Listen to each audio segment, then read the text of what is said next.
ಗಂಧದ ಕರಡಿಗೆಯಲ್ಲಿ ಒಳ್ಳೆ ಗೊಂಬೆಯಾಗಿ ಕುಂತವನು, ಕೆಂಡ ತಾಮ್ರೆ ಕೊಡದಲ್ಲಿ ಕೆಂದಾವರೆಯಾಗಿ ತೇಲ್ದವನು, ಮಾವಿನ ಹಣ್ಣಲ್ಲಿ ಮಳ್ಳಗೆ ಸೇರಿ ಮಾಗರ್ತಿ ಒಡಲ ಸೇರಿದವನು.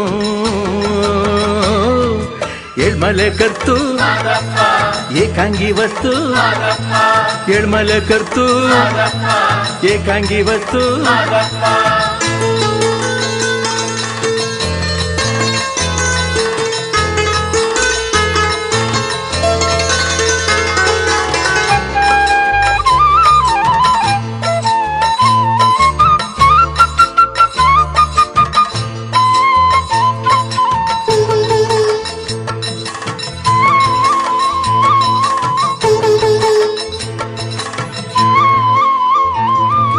ಹರಿದು ಬರುವಂತ ಹಾವನೆಲ್ಲ ಮಲ್ಲೆ ಹೂವಾಗಿ ಚೆಲ್ಲಿದ ಮಾದಪ್ಪ.